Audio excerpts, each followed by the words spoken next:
Hoy día nos toca hablar acerca de los ancianos de la iglesia, los pastores de la iglesia. Qué interesante sermón nos toca hoy día. Pedro, en medio de un ambiente hostil contra los creyentes, toma un tiempo para ministrar a los pastores de los expatriados. A veces cuando aparecen temas así, son temas tan puntuales, ¿cierto? No son de interés necesariamente común. A veces estos temas de los pastores nos interesan a los que somos pastores. Y como que nosotros queremos enfatizar eso y a la congregación como que eso no le interesa mucho. Esto que yo no soy pastor, entonces a veces un miembro cualquiera de iglesia, un laico de la iglesia o alguien que viene a la iglesia dice, van a predicar de los pastores, yo quería que hablaran sobre otra cosa. Pero a veces los creyentes nos hemos mal acostumbrado a creer que la Biblia y la vida de fe es como un buffet, un tenedor libre, que yo voy y como lo que quiero y lo que no lo dejo. Y a veces decimos, si ese pasaje me gusta mucho, ojalá que lo prediquen mucho tiempo, y el otro, este no me gusta tanto, así que ojalá que lo pasen rápido y así. Bueno, la Biblia no es un buffet, y tampoco las cartas son buffet. Es decir, tenemos que tocar todos los consejos que Dios da en su palabra. ¿Por qué Pedro habrá dejado, por guía obviamente del Espíritu Santo, por qué se habrá tocado el tema de los pastores para una iglesia? ¿Por qué cree usted que Pedro anotó un tema que es para los pastores, pero se lo dejó a todos los oyentes de una congregación? Obviamente, hermanos, porque los hermanos de iglesia tienen que entender bien de qué se trata la labor pastoral, la función pastoral y el corazón que deberían ejercer los líderes o los pastores que tengan por delante. Es ahí que mucha gente cae en ciertos tipos de engaños, en ciertos tipos de manipulaciones, y se someten a un tipo de servicio no bíblico. Porque hay pastores, aunque usted no lo crea, que son antibíblicos. ¿Cree usted en eso, no? ¿Ha visto pastores antibíblicos? ¿Sí? ¿Les puedo pedir un favor? ¿Me bajan un poquito estas luces? Porque yo necesito mis ojos hasta que me muera. Quiero quedar con... Ok. Entonces... el tema de los pastores está en el capítulo 5, versículo 1 en adelante, pero no es el tema necesariamente central de toda la carta, ¿ok? El tema central de la carta tiene que ver con el sufrimiento, y ese es el tema central de Pedro. Pedro está hablando sobre el sufrimiento, y ahí uno se hace otra vez la pregunta, ¿qué tiene que ver los pastores con el sufrimiento? Bueno, es que los pastores son parte elemental o esencial de una congregación. Y si estos pastores están en una congregación que están en un ambiente de sufrimiento, son los primeros que tienen que mantener la calma y mantener el estatus correcto bíblico de lo que es un servicio, un ministerio, y así enseñar a los demás. Entonces, si hay alguien que Pedro sí se quería preocupar antes de terminar la carta, eran los líderes. ¿Cómo debía ser la conducta del líder? ¿Cuáles deberían ser las convicciones de un líder? ¿Cuál deberían ser el comportamiento de un líder? ¿Y cuáles deberían ser la esperanza de un líder? ¿Usted cree que nosotros tenemos esperanza como creyentes? ¿Cuál es nuestra esperanza? La vida eterna, llegar delante de Dios, ser aprobados por Dios, ser bendecidos, ser recompensados. Todo eso es parte de nuestras esperanzas que tenemos en Cristo. ¿Y los pastores tenemos esperanza? Las mismas, más se agregan algunas que son especiales según este pasaje. Y a la vez tenemos una labor en la iglesia que es también distinta. Pedro hasta ahora ha tocado algunos temas fundamentales para el carácter del cristiano. Fíjense que todos estos temas tienen que ver con el carácter del cristiano. Ya que somos hijos de Dios, en su mayoría aquí creo que son hijos de Dios, ¿o no? ¿Cuántos de acá dicen yo soy hijo de Dios? Qué bueno, la mayoría. Y si no, no te sientas excluido, siéntete incluido. Dios te quiere salvar. Amén. Dios vino a salvar al hombre. El Señor vino a buscar y a salvar lo que se había perdido. Así que si hoy día dices, yo no sé si soy salvo, si tengo vida eterna, yo no sé, quizás no la tenga, hoy te puedes salvar porque Cristo te quiere salvar. Él quiere cambiar la vida de los hombres. Ahora, Pedro ha tocado 3 temas fundamentales en el carácter del cristiano. Uno de ellos fue la salvación, capítulo 1, más o menos. Después habló de la santificación, porque habla de que debemos ser santos como Él es santo. Entonces habló de la salvación, de la santificación, y el último tema que ha venido arrastrando Pedro durante todos estos 5 capítulos, el sufrimiento. Sufrir, fuimos llamados a sufrir, como Cristo también sufrió. Y hemos estado hablando sobre eso, armados del mismo pensamiento, ¿se acuerdan? Porque Cristo padeció, nosotros también debemos padecer, y si la semana pasada hablamos del capítulo 4, versículo 12, amados, no os sorprendáis del fuego de prueba, que os ha sobrevenido como si alguna cosa extraña os aconteciese. Y hablamos de eso, el sufrimiento. Pero ahora Pedro, capítulo 5, agrega el último eslabón de esta cadena de mensajes. Primero la salvación, luego la santificación, luego el sufrimiento en Cristo, ¿cierto? Ahora, todo esto, queridos hermanos, termina con su último tema a tocar de Pedro, que se llama la sumisión. Sumisión. Y todas sirven con ese, le sirve quizás para recordar. Salvación, santificación, sufrimiento, sumisión. 4 verdades que deben ser aplicadas al carácter nuestro. Ser salvo en Cristo, ser santo por Cristo, sufrir siguiendo a Cristo y ser sumiso reconociendo la posición de Cristo. ¿Quién es el Señor? Jesús. Por lo tanto, nosotros nos sometemos a Él. Amén. Eso es lo que Pedro quiere comunicar en este trozo que nos queda de su palabra, de la palabra de Dios y lo que Pedro escribió. En todos estos temas Pedro demostró la centralidad de Cristo. Cristo es central. Solo a través de Cristo obtenemos salvación, solo viviendo en Cristo tendremos santidad, solo sujetándonos al ejemplo de Cristo podemos soportar el sufrimiento y solo admirando la posición de Cristo podremos estar en sumisión a Él. Fuimos en Cristo, somos llamados a la sumisión. Capítulo 5, versículo 1. Primeramente los pastores y luego las congregaciones. ¿Por qué los pastores primero? ¿Por qué no la congregación primero, sino el pastor primero? Porque se supone que los pastores damos el ejemplo, ¿o no? Mire lo que dice Hebreos, capítulo 12 o 13. 13. Verso 7. Acordaos de vuestros pastores, que os hablaron la palabra de Dios.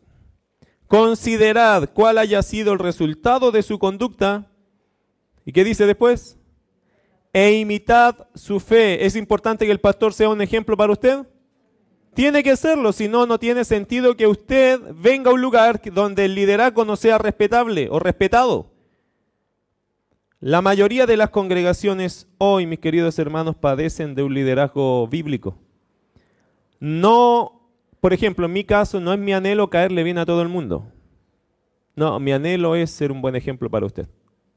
Porque puede ser que no nos caigamos bien. Por feeling, por carácter. Es que el pastor, usted, ¿cómo es? Que no me gusta cómo es. No sé, no me gusta su... Usted camina de una forma que no me gusta. No sé. ¿Por qué usa ese micrófono ahí? No me gusta eso. Bueno, puede ser su preferencia, discúlpeme, ¿ok? Pero ese no es mi problema. En fin, no venimos aquí y no nos reunimos como creyentes para darnos el gusto en todas las cosas. ¿Cierto? Una vez una hermana se le acercó al pastor y le dice, pastor, esa corbata que usted está usando es horrorosa. ¿Me permite cortársela? No la soporto. En serio no la soporto. Y el pastor le dijo, con mucho gusto, hermana. Y después que usted corte la corbata, ¿le puedo cortar algo yo a usted? Por supuesto, dijo la hermana. Y ella cortó la corbata del pastor. Y ahí el pastor le dijo, ahora saque la lengua. Hay gente interesante en las iglesias, hermano. Y hay pastores interesantes también. Pero no pretendemos aquí caernos bien en el sentido de todos los gustos y que somos iguales. Hermano, mire, olvídese de eso. Pero el ejemplo no se trata de que él hace todo lo que yo me gusta, se viste como yo quiero, habla como yo quiero, es como yo quiero, camina como yo quiero. No se trata de eso. Se trata de ser un ejemplo en carácter, en conducta, en conocimiento, en madurez. Esos son los ejemplos que usted tiene que buscar, no los demás. Espero que nunca venga a cortar la corbata, ¿cierto? Porque yo voy a pedirle que saque la lengua. Ok. Primero los pastores porque tenemos que mostrar el ejemplo. Veamos aquí un poco este pasaje. Del versículo 1 al 7 está todo lo que vamos a estudiar hoy día, Dios mediante. Dice, ruego a los ancianos que están entre vosotros, yo anciano también con ellos y testigo de los padecimientos de Cristo, que soy también participante de la gloria que será revelada. Apacentad la grey de Dios que está entre vosotros, cuidando de ella no por fuerza, sino voluntariamente, no por ganancia deshonesta, sino con ánimo pronto, no como teniendo señorío sobre los que están a vuestro cuidado, sino siendo ejemplos de la grey. Y cuando aparezca el príncipe de los pastores, vosotros recibiréis la corona incorruptible de gloria. Igualmente, jóvenes, estad sujetos a los ancianos, y todos, sumisos unos a otros, revestidos de humildad, porque Dios resiste a los soberbios y da gracia a los humildes. Humillaos pues bajo la poderosa mano de Dios, para que Él os exalte cuando fuere tiempo, echando toda vuestra ansiedad sobre Él, porque Él tiene cuidado de vosotros. Lindo sermón de la sumisión. Y comenzamos con el tema de la sumisión ejercitándose con los pastores. Vamos al versículo 1. Ruego a los ancianos que están entre vosotros. ¿Qué es un anciano? La palabra en griego es presbúteros, de donde viene presbiterio, presbítero, ¿cierto? Y tiene que ver con los que destacan por su sabiduría al aconsejar, recalca o resalta su madurez espiritual. La verdad, hermanos, que esta es una de las 3 palabras que destacan al pastor. El pastor tiene 3 oficios, por decirlo de alguna forma. Funciona en 3 posiciones, 3 áreas, y son 3 títulos que la Biblia le da. Vaya a Hechos capítulo 20, por favor, rápidamente, no perdamos tanto tiempo en otro lado, pero solo para orientarle en esta situación. Hechos capítulo 20.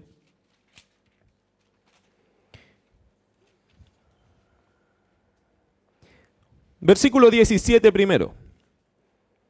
Enviando pues desde Mileto a Éfeso, Pablo, ¿cierto? Hizo llamar a los ancianos de la iglesia. Primer título, anciano, ¿cierto? Siga avanzando, usted sigue avanzando la lectura y se encuentra con el versículo 28. Por tanto, mirad por vosotros y por todo el rebaño, obviamente está hablando de pastores, en que el Espíritu Santo os ha puesto por obispos, para apacentar la iglesia del Señor, la cual Él ganó por su propia sangre. Así que, mis queridos hermanos, hay 3 títulos que se le mencionan a la misma persona: pastor, anciano y obispo. En algunas congregaciones y en algunas filosofías de trabajo ministerial, no voy a criticar ninguna de ellas, solo quiero mencionar que hay escalas, como que hay unos primero y unos son más importantes que los otros. En la Biblia, la verdad que tanto el pastor, el obispo y el anciano habla de la misma persona, pero está describiendo áreas de nuestro ministerio. Por ejemplo, el anciano recalca la madurez espiritual, la consejería, la sabiduría para aconsejar a través de la palabra de Dios. El obispo es el administrador de la iglesia, es aquel que está a cargo de velar por los recursos, por la organización, por los programas, por supervisar el trabajo de los hermanos. Esa es la parte del obispo, es el administrador. Y el pastor habla acerca de sus funciones como guiar a la oveja, alimentar a la oveja y proteger a la oveja. Ahora, mis queridos hermanos, ¿es harto trabajo eso? Bueno, son 3 trabajos en uno. Por eso, en la Biblia, este trabajo, hermano, casi nunca lo hacía una sola persona. ¿Qué dijo Pedro? 1 Pedro 5:1. Ruego a los ancianos. La tendencia de hablar en pluralidad era porque esa era la realidad de las iglesias. Se trabajaba en equipos pastorales, no se trabajaba de a uno. Porque para desarrollar, hermano, esta función que es triple, en una sola persona que esté toda esa gracia y ese potencial es bien exigente. Es decir, podría estar en una sola persona, pero si todos vienen a una sola persona, va a terminar consumiendo a ese individuo, porque son muchas áreas de consumo. Eso se llama abuso de material. Es demasiado abuso de material sobre un solo individuo que recaiga todo eso. Por eso la mentalidad bíblica de una iglesia es formar líderes y llamar líderes al trabajo y compartir el liderazgo, compartir el trabajo. Nosotros aquí en la iglesia estamos formando 6 por lo menos ancianos. ¿Por qué? Porque yo me doy cuenta que necesitamos más ayuda pastoral. Serán pastores quizás laicos, serán pastores no a tiempo completo, a medio tiempo, pero son hermanos que se están involucrando para ayudarte a ti también. ¿Y cuál es la idea de eso? Hermano, no poner y concentrar todo el trabajo en un solo individuo, porque eso es mucha carga que llevar. Y parte del discipulado en nuestras vidas es avanzar, madurar y establecer líderes. Y estos líderes también pueden llegar un día a salir de la iglesia y fundar otra iglesia. ¿No sería lindo fundar otra iglesia? Bueno, es la visión de nosotros también, levantar otras iglesias. Pero para que hombres puedan llegar a desarrollar otras iglesias, tienen que aprender a ser buenos líderes. Y en la Biblia, hermano, yo siempre veo que Pablo, Pedro se refirieron y otros se refirieron a grupos de ancianos. Yo estoy muy feliz de que el pastor David esté con nosotros como pastor de los jóvenes, porque fue una preocupación constante en mi vida. Yo oraba, con mi esposa orábamos, pidiendo a Dios dirección. Necesitamos otro matrimonio a tiempo completo. Y gracias a Dios que nuestros hermanos están con nosotros. Pudiéramos tener otros, amén. Sería lindo, ¿cierto? Mientras más personas tengamos, más posibilidades de avanzar en la obra, más posibilidades de ayudar a todos los hermanos. Y si sigue creciendo la iglesia, ¿qué necesitamos? Más personas en esa labor. Por eso honro al Señor, porque nos ha bendecido con tener gente preparándose para ser ancianos, y tenemos ya un pastor de jóvenes y tenemos un equipo pastoral. Gracias a Dios. Eso le va a dar a la iglesia una salud, un beneficio, un aporte, un apoyo, un soporte para que usted en su vida espiritual cuente con alguien que esté orando siempre, cuidándolo, desarrollándolo. Por eso aquí hay hermanos que están trabajando en tu vida y dale gracias a Dios por ellos. Son gente que aporta un pastorado a ti. Porque es imposible que yo voy a llegar a todos los casos. Además que si seguimos creciendo como Dios nos está haciendo crecer, imposible que yo solo llegue a todo eso. Y no es el plan de Dios.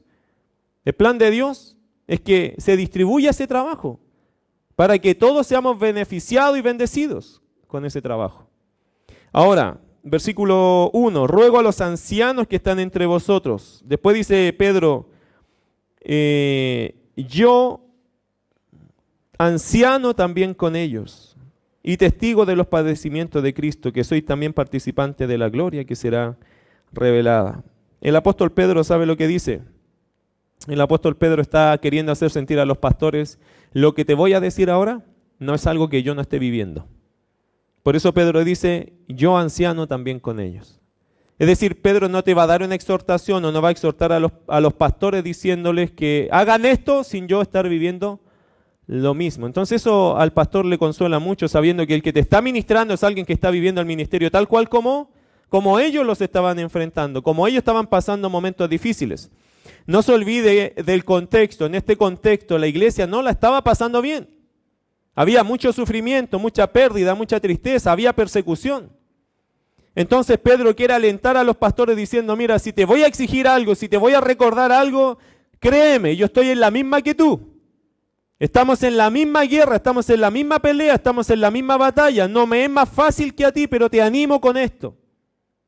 Por eso Pedro le dice, yo anciano también con ellos. Y testimonio de los padecimientos de Cristo. O sea, yo sé lo que Él padeció, yo sé lo que nos está tocando padecer y sé lo que ustedes están padeciendo. Que soy también participante de la gloria que será revelada. También espero a Cristo.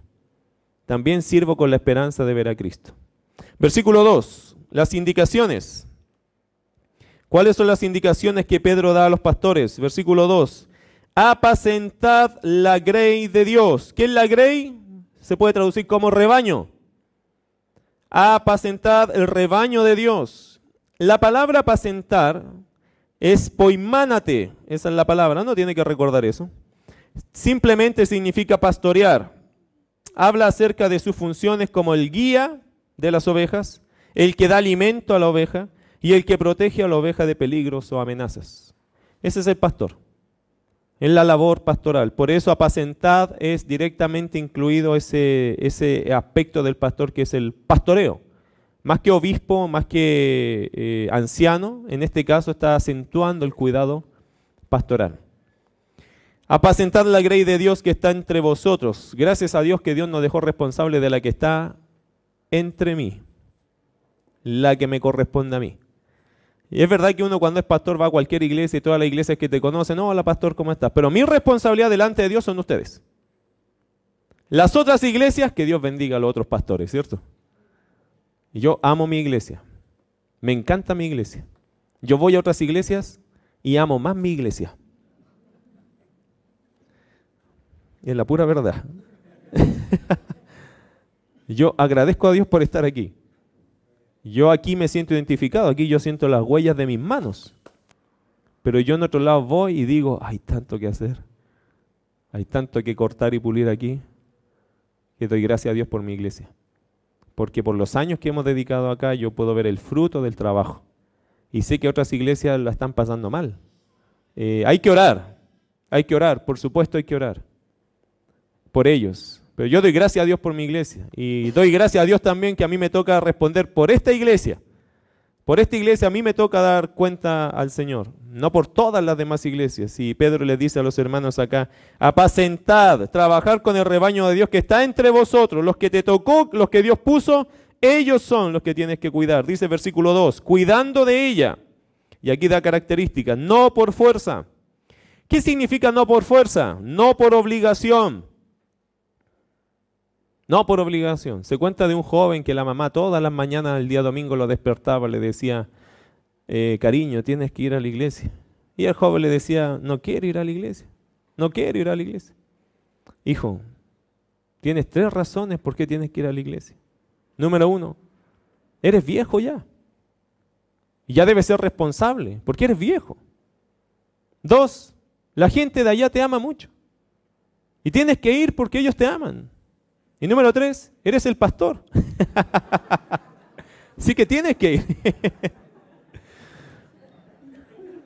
No por fuerza. Uno no debe servir por fuerza. Y eso significa no por obligación. Aquí el pasaje dice, cuida a los hermanos, pero no por fuerza. No seas obligado, que no sea un trabajo de obligación. Hoy tengo que ir a la iglesia, hoy tengo que cuidar a tu hermano. Hoy el hermano otra vez. Ay, esta gente. ¿Ha visto ese espíritu de queja? A veces en los trabajos, a veces nos pasa con los trabajos, ¿cierto? ¿Le pasa que a veces se queja de su trabajo?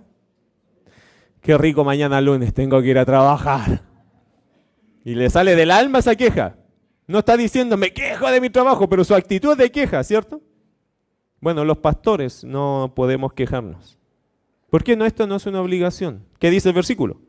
No por fuerza, sino voluntariamente. ¿Y qué significa eso? De buena voluntad. Qué rico que mañana es lunes. Qué rico mañana reunirme con mis hermanos. Qué rica la clase que me toca dar mañana. Qué rica la consejería que me toca dar después. Qué rica la reunión última que me toca a las 8 de la noche para llegar a mi casa a las 11 de la noche. Qué lindo. Y al otro día, 5 de la mañana, qué lindo para estar estudiando la Biblia. Y así, todos los días.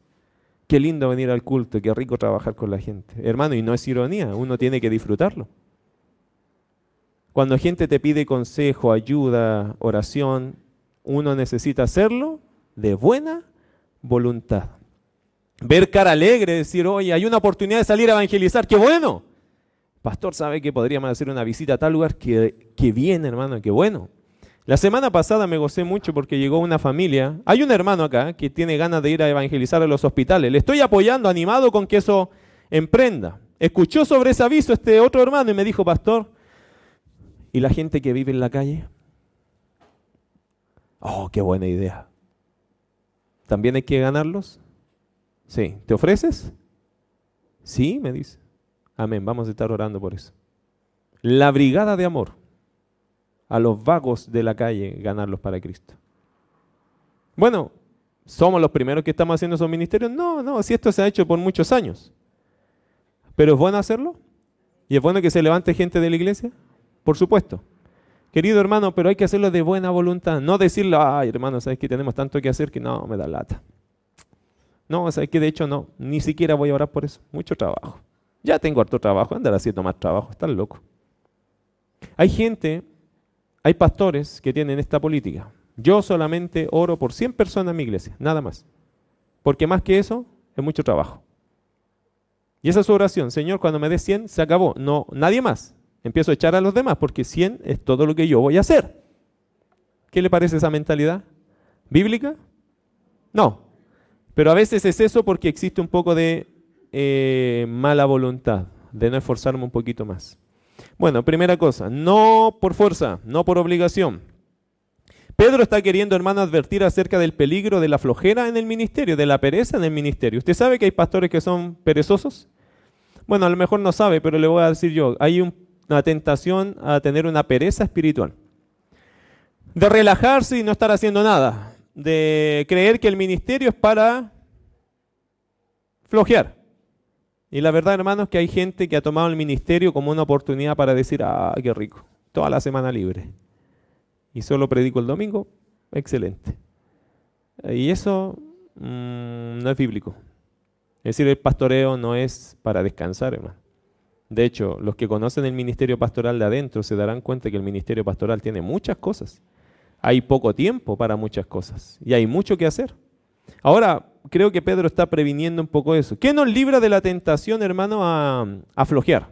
¿Qué nos libra a nosotros los pastores de la tentación a flojear, de ser descuidado, de andar relajado, de perder tiempo, de ser poco productivo? Bueno, dos cosas. 1 Corintios 9:16, nuestro llamado.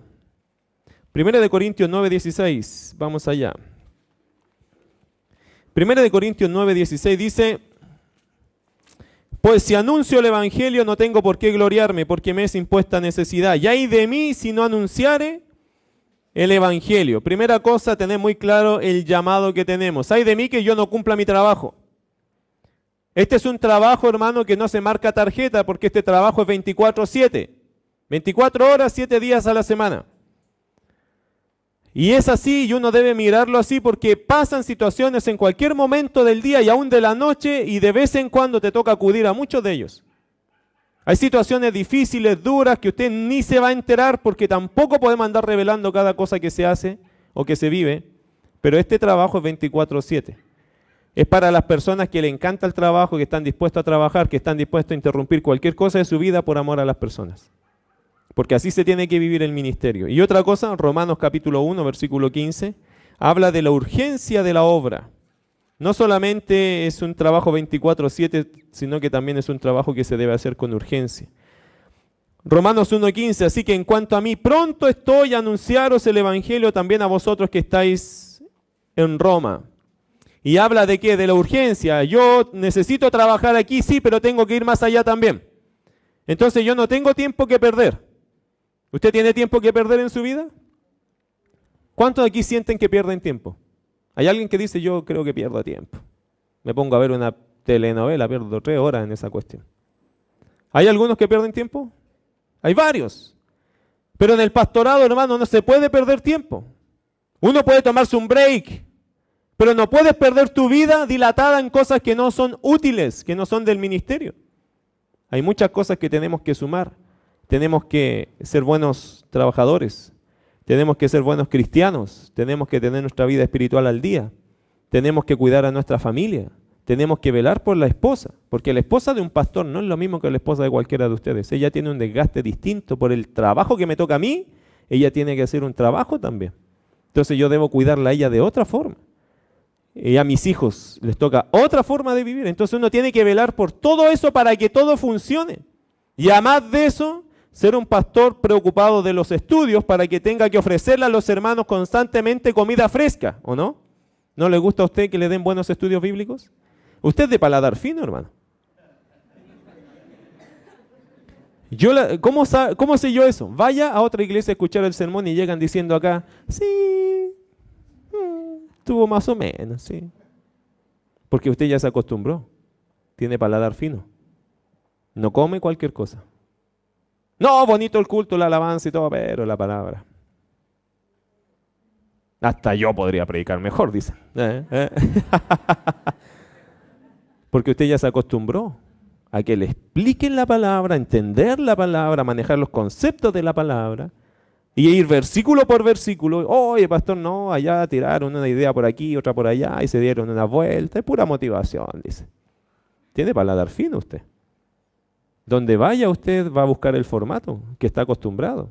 Que le pongan la cena que aquí se le prepara. Y cuando va a un lugar que come bien, dice, pastor, buena la prédica, sí. Buena. Fue buena. ¿Y cómo sabes tú reconocer eso? Porque ya te acostumbraste a escuchar palabra de Dios.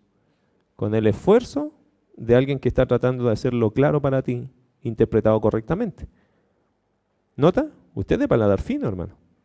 Usted ya tiene un gusto por la palabra. Cuando escucha la radio, ve la tele, va a un sermón diferente, escucha una charla, usted ya discierne. Se le ha formado un paladar sin darse cuenta, se le formó un gusto por la buena palabra. Y ese es un privilegio para uno, reconocer lo que la gente ya puede discernir, qué es la verdad y qué es la mentira. Eso ya es una buena meta. Bueno, versículo 2, apacentad la grey de Dios que está entre vosotros, cuidando de ella, no por fuerza, sino voluntariamente. Fíjate en esto, no por ganancia deshonesta, sino con ánimo pronto. ¿Qué ganancia deshonesta? No por la avaricia del dinero. Y su contraste es ánimo pronto, que significa sinceramente, sin interés preconcebido. Bueno, Santiago habló mucho de eso, ¿se acuerda? De no darle la mano, no tratar bien solo al que tiene dinero y al que es pobre, siéntate tú allá abajo. Santiago habla del liderazgo, Pedro también en 2 de Pedro, mira 2 de Pedro 2:3, el carácter de los falsos maestros, mira cómo es. 2 de Pedro 2:3, y por avaricia, por amor al dinero, estos falsos maestros harán mercadería de vosotros. Qué curioso el dibujo que usan, como que tú fueras una mercadería. Es decir, el hombre te da la mano y te tasa.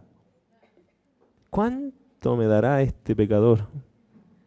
¿Cuánto valdrá darle la mano a este? Bueno, este debe pesar como, no, este está buen peso. Pasa, siéntate, Dios te bendiga, bienvenido. Este otro, este no, lo tasé, no, este no. Los falsos maestros tasan a la gente. No aceptan a la gente, la tasan. Y depende de la tasación que tú des, es como te aceptan. Una vez llegó un hermano acá muy decepcionado de una iglesia y me dijo lo siguiente: pastor, yo iba a ir a otra iglesia, pero me vine para acá porque vengo realmente decepcionado. Vengo de la entrevista con un pastor que me pidieron si podía entrevistarme con él y yo me entrevisté con él, dijo este hermano.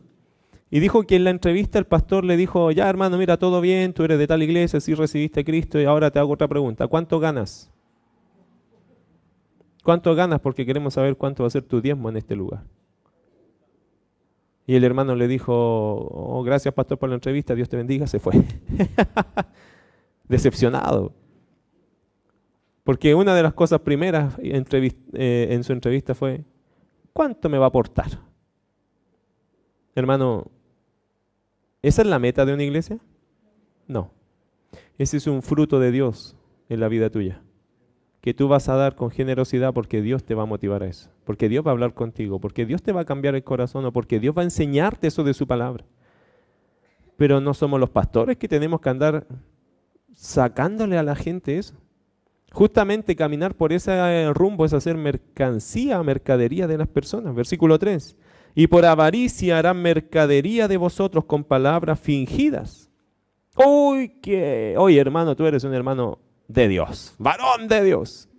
Y lo empiezan a halagar con el fin de: ¿qué me va a dar este?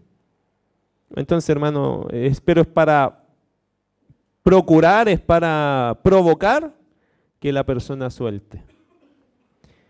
Sobre los tales, ya de largo tiempo, la condenación no se tarda y su perdición no se duerme. Así que, queridos hermanos, esa es práctica no de verdaderos creyentes, sino de los falsos. Andar amando la plata o tirándose al suelo por conseguir de las personas sus recursos.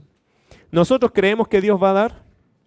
Yo creo en el diezmo, sí, por supuesto. Creo que Dios puede darnos a cada uno de nosotros conforme a sus riquezas en gloria, por supuesto que sí. Y de hecho, hermano, la motivación de nosotros nunca es sacar provecho de la gente. Pero usted entiende bien que los proyectos de la iglesia requieren de dinero, ¿cierto? Y nosotros oramos para que Dios nos motive a todos, porque aquí todos participamos del dar. Ojo que en esta iglesia su pastor da también para la obra. También doy mis diezmos, mis ofrendas, y lo que puedo le doy a Dios. Igual que espero que lo haga usted. Pero yo no me quedo afuera. Yo no recojo los diezmos de esta iglesia y me los llevo para la casa. Los diezmos de esta iglesia quedan para esta iglesia y a mí me corresponde un sueldo como cualquier mortal que lo han establecido la iglesia, lo cual nos sirve mucho como familia. ¿Y eso es bíblico? ¿Es bíblico pagarle al pastor un sueldo? Bueno, veamos lo que dice la Escritura. Miren lo que dice 1 Corintios capítulo 9, versículos 7 al 14.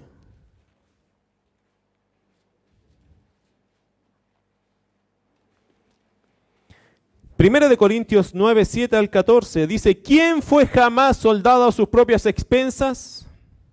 O sea, ¿qué soldado anda solo y que nadie lo apoye? A nadie lo mandan y después le quitan el respaldo, ¿cierto? ¿Qué dice después? ¿Quién planta viña y no come de su fruto? ¿O quién apacienta el rebaño y no toma de la leche del rebaño? Y todas las preguntas son, obviamente nadie, nadie, nadie. Todos que trabajan en algo, de eso después disfrutan del fruto. Verso 8. ¿Digo esto solo como hombre? Es decir, ¿este es un argumento mío para convencerlos a ustedes? No. ¿No dice esto también la ley? ¿No dice esto también la palabra? Verso 9. Porque en la ley de Moisés está escrito, no pondrás bozal al buey que trilla. ¿Tiene Dios cuidado de los bueyes? ¿O lo dice enteramente por nosotros? Cuando Dios escribió eso al principio, ¿lo decía para los bueyes o lo decía para los que servían al Señor? Pablo dice que lo decía para los que sirven al Señor, para darle un respaldo bíblico al que sirve al Señor. Versículo 10, ¿o lo dice enteramente por nosotros? Pues por nosotros se escribió, porque con esperanza debe arar el que ara y el que trilla con esperanza de recibir del fruto. Si nosotros sembramos entre vosotros lo espiritual, ¿es gran cosa si segáremos de vosotros lo material? Y la respuesta es, no. O sea, si yo te doy lo espiritual, que tú me des algo de lo material, ¿es mucha cosa? La respuesta es, no. Eso dice el texto, verso 12. Si otros participan de este derecho sobre vosotros, porque ahí había en Corintios todo un tema que ellos le daban a otros, ya Pablo le olvidaban, pero a otros sí le daban. Si otros, dice, participan de este derecho sobre vosotros, ¿cuánto más nosotros? Pero no hemos usado de este derecho, sino que lo soportamos todo, por no poner ningún obstáculo al evangelio de Cristo. Versículo 13. ¿No sabéis que los que trabajan en las cosas sagradas comen del templo y que los que sirven al altar del altar participan? Así también ordenó el Señor a los que anuncian el evangelio que vivan del evangelio. ¿Está claro el versículo, cierto? ¿Está claro el pasaje? Pero vaya a otro, por si acaso. Si hay algún corazón incrédulo acá. Primera de Timoteo 5. Algunos dicen con un puro texto no se hace doctrina. Bueno, vamos a dos entonces. Primera de Timoteo capítulo 5. Versículo 17 y 18. Los ancianos que gobiernan bien sean tenidos por dignos de doble honor. ¿Qué significa doble honor? El respeto y la remuneración necesaria. No lo que la iglesia quiere dar, sino lo que el siervo necesita. Hay una gran diferencia en lo que tú me quieres dar y en lo que yo necesito. ¿Cierto? Cuando uno entra a un trabajo, le preguntan, ¿cuánto quiere ganar? Y yo no sé si usted cuando le hacen esa pregunta, usted postula lo que usted quiere o lo que usted necesita. Porque hay una diferencia entre querer y necesitar. Yo quisiera ganar una cantidad, o sea, si tú me preguntas cuánto quiero ganar, a lo mejor, o sea, a usted le preguntan eso, ¿cuánto quiere ganar usted?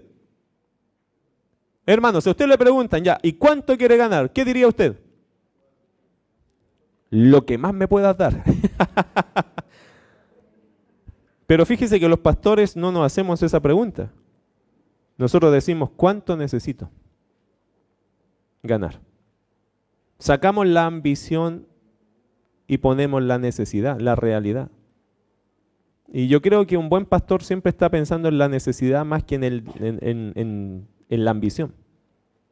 Bueno, el versículo dice, los ancianos que gobiernan bien sean tenidos por dignos de doble honor. La iglesia se tiene que preocupar de eso, ¿sabía? Mayormente los que trabajan en predicar y enseñar. ¿Qué es la predicación? ¿Qué es la enseñanza? Es un trabajo. Es un trabajo. Solo predicar y enseñar es un gran trabajo, hermano. Tremendo trabajo. Porque requiere horas, requiere sacrificio, requiere esfuerzo, requiere a veces dormir poco para poder lograr lo que se hace. ¿La Biblia enseña que al pastor se le paga? ¿Sí o no? ¿Y cómo se le debe sustentar? Bien, dignamente. Yo agradezco a Dios porque esta iglesia a nosotros nos cuida bien. Yo no tengo nada que decir de mis hermanos. Al contrario, estoy muy agradecido por su consideración, por su cuidado. Sé que siempre se puede hacer más, sé, pero yo estoy agradecidísimo por los años que Dios me ha sustentado en esta iglesia. Me permite hacer su obra y me permite sustentar a mi familia. Con eso, y más las sorpresas y las bendiciones que hermanos de esta iglesia siempre hacen por nosotros, yo estoy más que agradecido. No siempre ha sido así que de la abundancia, para que estamos con cosas. Pero esos tiempos que fueron duros, Dios siempre proveyó.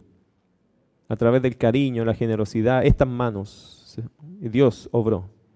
Y hoy día puedo decir que mi iglesia me sustenta a tiempo completo. Esa es una alegría para mí. Y le animo a otros pastores que crean que Dios va a sustentar por sus iglesias. Que lo hagan. Porque hermano, hacer este trabajo más otros trabajos es una cosa muy dura de hacer. Casi no se puede hacer. Pero eso también quitaría la tentación de andar trabajando por ganancia deshonesta. Yo entiendo a algunos pastores que a veces han caído en esto porque su propia iglesia le hizo tropezar. Porque ganan tan poco. Fíjese, hermano, que a veces los pegas mal pagadas, a lo único que te llaman es a quebrantar tu moral. Ganas tan poco, por ejemplo, me imagino yo un cajero que ganara un sueldo mínimo y pasan millones y millones por sus manos. ¿No cree que de vez en cuando tendrá la tentación de decir, oye, pero 1 milloncito de esos? Pasan tantos por acá y a mí me pagan mensualmente 250,000 pesos. ¿No cree que lo tienta? Yo soy de la política que aquellos que tienen gran demanda de trabajo deberían pagarles muy bien. Muy bien. A los que trabajan con dinero deberían pagarles muy bien, para que no se sientan tentados. Y yo creo que a los pastores, cuando los sustentan mal, hermano, y llega alguien con un diezmo diciendo, pastor, mire, aquí traje un diezmo de 300,000, ¿dónde lo dejo? Y el pastor está diciendo, déjalo en mi casa, déjalo en mi casa. Pobres pastores que a veces se sienten con esa lucha. Terrible, hermano. Eso es duro. Porque después el pastor tiene que decir, Señor, yo confío en ti. Ahí se fue ese sobre, pero yo sigo confiando en ti. No hay para la leche de los niños, pero yo confío en ti. Qué triste debe ser eso. Eso fue triste para nosotros en su momento. Gracias a Dios que eso ya cambió en nuestra iglesia. Pero no es que hemos solucionado todo. Tenemos otro pastor con nosotros que también tenemos que cuidar por él.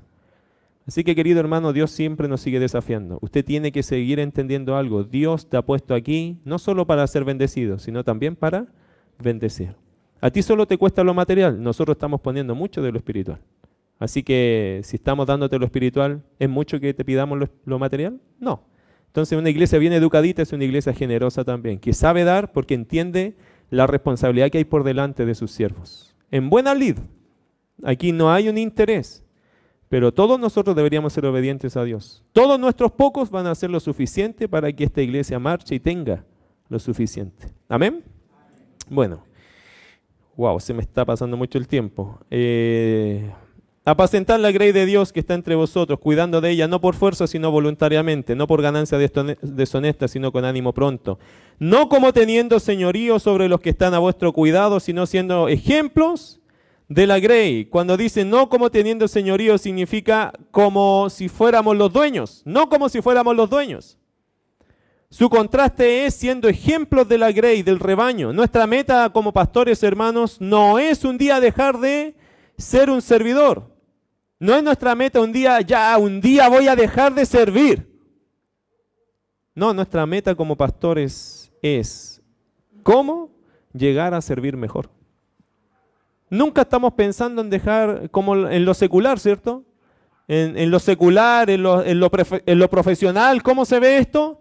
No, yo entro en un puesto aquí, pero mi meta es un día estar en ese escritorio y no hacer nada de lo que hacen los obreros. Esa es como la meta. Usted entra a cualquier trabajo y la meta es ascender. Para no hacer ese trabajo degradante, dicen algunos, que hice cuando comencé. Pero en el pastorado no es así. Uno en el pastorado nunca está mirando, hoy un día voy a dejar de limpiar los baños. Un día voy a dejar de trapear, de sacar la basura. No, nosotros pensamos, ¿cómo podemos sacar mejor la basura? ¿Cómo podemos trapear con qué líquido mejor? Los baños, ¿cómo vamos a ir cambiando los baños y renovando? Nosotros estamos metidos en esto, hermano, toda la vida. No ascendemos, no es decir, no dejamos de hacer lo que tenemos que hacer. Si nos toca hacerlo, lo hacemos con gozo. Pero ese es el enfoque. Entiendo que hay algunas iglesias que dicen, no, nuestro pastor va en las nubes. Y él no toca lo terrenal. Que no se ensucie sus manitas santas. Eso es como ir a otro lado, hermano. Dejen que el pastor haga lo que tenga que hacer y lo que quiera hacer en ese aspecto. No lo pongan como el obrero de la iglesia, porque va a perder su tiempo de estudiar y de hacer las cosas que tiene que hacer como pastor. Pero no le quiten el privilegio de servir. El pastor decide lo que quiere hacer también en esta área. Hay algunos que postulan, no, nosotros nunca más, porque somos los pastores. Entonces, ¿cómo el pastor va a trapear? ¿Por qué no? ¿Hay algún problema en que trapeemos? ¿Qué cree usted? ¿Hay algún problema? No, hermano, si en el equilibrio de esto uno tiene que ser servidor. Y siempre nos va a ver en eso, Dios mediante. Y si no estamos nosotros, estará alguien ahí, porque siempre hay que hacer estas cosas. Y no es que el pastor es el esclavo de la iglesia ni el empleado de la iglesia, pero estamos para servirle. No hay ningún problema. No nos quita un rango a nosotros el hecho de estar trapeando un día, de estar pintando un día, de estar clavando un día, de estar limpiando un baño un día. Eso no nos quita ninguna autoridad. Ojalá que eso sea para usted también un ejemplo. Si mi pastor lo hace, ¿por qué no lo puedo hacer yo? Porque aquí hay varios que todavía no han metido sus manitas en el templo, ¿ah? Como que, no, yo no, eso no, es como, ¿le podemos pagar a alguien? Meta sus manos, hermano. Disfrute de una escoba, sepa cómo se toma. Lo que duele es trapear todo el templo, aspirar todo arriba, limpiar las mesas. Disfrútelo. Se va a dar cuenta que es rico hacerlo. Y es una bendición, hermano. Y eso a nosotros los pastores no nos debe deshonrar, al contrario, yo creo que sirve como ejemplo, ¿cierto? Para que otros también lo hagan. Porque en esta iglesia en particular nosotros estamos dispuestos a hacer de todo. Y nos ha tocado hacer de todo, de todo. Yo una vez estaba allá afuera haciendo de este tipo de labor y una persona me dijo, oye, ¿estará el pastor? Y uno después le da gusto eso porque me camuflé perfectamente. No tenía pinta de pastor. Y a veces es bueno eso. A veces a mí solo me gustaría limpiar, hermano, ¿sabe? A veces yo agradecería a Dios un día de solo obrero y no tener que trabajar como pastor. Me encanta levantar la silla, a veces trapear y olvidarme por un minuto que tengo que llevar una tremenda carga espiritual y una tremenda responsabilidad. A veces a los pastores nos gustaría solo trapear el templo. Pero no nos toca eso, nos toca mucho más que eso. Así que bueno, espero que eso lo anime a usted también. Versículo 4, termino con eso. Y cuando aparezca el príncipe de los pastores. Eso es muy hermoso para mí. Vosotros recibiréis la corona incorruptible de gloria. Wow, ese pasaje, hermano, es precioso. Yo lo estudié en casa y me emociona porque hay una esperanza para los pastores. Hay un premio para los pastores, pero más que cualquier cosa antes del premio está la persona que te va a dar el premio, que es el príncipe de los pastores, el Señor Jesucristo. Qué hermoso será el día, y yo cuando pienso en el cielo ya me emociona, pero cuando pensamos en los detalles del cielo es precioso. Y este versículo, perdón que se lo diga así, pero este versículo no es para usted. Este versículo es para los pastores. Aquí es una promesa pastoral. Cuando aparezca el príncipe de nosotros, los que hemos desarrollado esta labor por su gracia, por su misericordia y por su compasión, vosotros recibiréis la corona incorruptible de gloria. Solo para resumir, la corona incorruptible de gloria literalmente es la corona que es la gloria eterna. ¿Sabe, hermano, que estas coronas realzan algo de la eternidad? Algo de la belleza de la vida eterna. Porque todos tienen que ver con la salvación, pero realzan algo de tu salvación. En este caso, lo que realza esta corona es lo incorruptible. Recibiréis la corona incorruptible de gloria. Y es interesante que la palabra incorruptible tiene que ver, hermano, es el nombre griego de una flor color escarlata. Es como una flor color amaranto, que es tipo burdeo, como la capa de los reyes, como una vestidura de realeza. Pero ese es el color, como ese burdeo profundo. Y si usted lo ve allá, esa palabra incorruptible es como el color escarlata. Es decir, recibiremos una corona que la gente que la vea no nos recordará a nosotros, sino que recordará lo incorruptible de la gloria. Que la salvación es incorruptible. Que la salvación no se corrompe, que no termina, que no acaba. ¿Y sabe quién van a tener el privilegio de portar ese mensaje en su cabeza? Los pastores. Los pastores. Así que cuando usted vea en el cielo un hombre con corona escarlata, usted va a decir, ese es un pastor. Ese es un pastor. Vamos a orar. Gracias, Señor. Preciosa palabra que tú nos das. En lo particular yo me emociono, Señor, al pensar en esa corona incorruptible de gloria. Pero quizás, Señor, y no menosprecio en ninguna manera lo que tú nos das, ni tampoco quiero pasar por espiritual. Pero hay algo más precioso que la corona, que es quien la otorga, eres tú.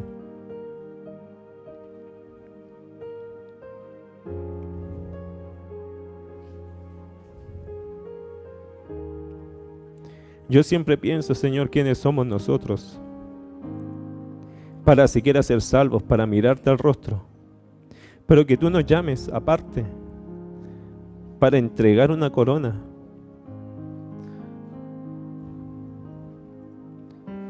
Que tú nos llames aparte para señalarnos entre muchos, para entregar esa corona que resaltará tu eternidad, tu gracia, tu gloria. Yo creo que es mucho para nosotros. Pero gracias, gracias, porque es una esperanza. Yo sé que los pastores que recibieron esta carta por primera vez, seguro que sus ojos también se llenaron de lágrimas, pensando vale la pena. Vale la pena hacer este ministerio y vale la pena hacerlo como Cristo nos pide. Y Señor, vale la pena ser un creyente porque tenemos esperanza eterna. Sabemos dónde vamos. Y vale la pena, si tú nos llamas al pastorado, decirte que sí. Porque vivir para ti es para entregar toda nuestra vida. Es renunciar a nuestros anhelos quizás personales para hacer la pregunta, ¿qué quieres tú de nosotros? Y ha sido una bendición en lo particular, Señor, junto a mi esposa. Y yo te agradezco porque ha sido una tremenda bendición. Yo, si viviera otra vez en esta tierra, volvería a ser pastor. Yo estoy muy agradecido de lo que tú has hecho para mí. Y yo te ruego que mis hermanos también sean muy agradecidos del ministerio que se hace, no porque quizás seamos los mejores, sino porque esto amerita un costo, Señor. Lo poco quizás que hacemos es un sacrificio que estamos felices de pagar. Nosotros felices, Señor. Con David estamos muy agradecidos. Para él y para mí esto es un sueño cumplido. Es un sueño cumplido, poder servirte a ti. Y un día presentar esta iglesia madura ante ti. Aunque eso nos cueste mucho, más de lo que la gente puede entender. Pero, Señor, tenemos la meta puesta en ti, de honrarte, de glorificarte, de hacer tu voluntad. Y ahí, Señor, que te ruego que esta iglesia siempre lo vaya valorando y entendiendo y apoyando a sus pastores en oración y teniendo esa actitud sumisa que dice tu palabra, que lo vamos a tener que estudiar la próxima semana, pero que está allí, Señor, la sumisión, la obediencia, el cariño, el aprecio. Gracias, querido Dios, por lo que haces hoy día. También, Padre, quiero orar por aquellos que hoy día no te conocen. Seguro que hay alguien aquí que está entendiendo un poco sobre la sumisión. Y nosotros los pastores debemos ser sumisos a ti. La iglesia debe ser sumisa a ti. Pero todo hombre y toda mujer que quiera acercarse a ti también deben ser humildes, deben ser sumisos. Porque tú rechazas la soberbia, tú rechazas el orgullo, pero recibes al humilde de corazón. Con sus ojos cerrados, por favor, quisiera hacerte la pregunta. Tú ya te entregaste a Cristo. Si no lo has hecho, yo te animo a que lo hagas. Entrégate a Cristo. Si tú dices, no, yo todavía no le he entregado mi corazón al Señor, pero me gustaría, yo te invito a orar conmigo de esta forma. Si quieres entregarle tu corazón a Cristo, si quieres realmente que Él entre a tu corazón y te cambie. Hay mucha soberbia en nuestros corazones, pero el Señor nos puede ser humildes como Él es humilde. Si quieres que tu vida cambie, si quieres que Cristo te cambie, ora conmigo de esta forma en tu corazón. Señor, yo me quiero entregar a ti. Yo reconozco que soy un pecador. Yo reconozco que soy un pecador. Pero te pido que tu gracia inunde mi alma en esta hora. Pido perdón por mis pecados. Y Señor Jesucristo, yo te declaro a ti el Rey de mi vida, el Señor de mi vida. Sálvame. Sana mi corazón. Perdóname. Y hazme un siervo fiel un seguidor o seguidora fiel a ti. Yo te creo. Creo que tú eres el único Señor y te declaro mi único Salvador. Con sus ojos cerrados. ¿Hay alguien que oró de esta forma? ¿Puede levantar tu mano y bajarla? Amén, gloria a Dios. ¿Hay alguien más que oró de esta forma sinceramente en su corazón? ¿Habrá alguien más así? Amén, qué bueno, gloria a Dios. Vamos a orar, ¿qué les parece? Querido Dios, muchas gracias. Tú invitas a las personas a creerte. Y Señor, hoy día, aunque hablamos de un tema del pastor, también quieres, Señor, enseñarnos que tú un día vendrás. Eres el príncipe de los pastores. Y como príncipe, como autoridad, vendrás un día, Señor, a este lugar. A pedir cuenta, a rendir, a pedir que la gente se rinda a ti. Oramos, Señor, que tú con tu autoridad también sigas ganando a otros. Gracias por aquellos que hoy día han recibido a Cristo en sus corazones, que están queriendo caminar contigo. Ayúdalos, dale de tu gracia. Y si hay alguien aquí que aún, Señor, no te conoce como Salvador, por favor, por misericordia te pido que obres en sus vidas. Te bendecimos por este estudio, te bendecimos por tu presencia en medio nuestro. En el nombre de Jesús. Amén.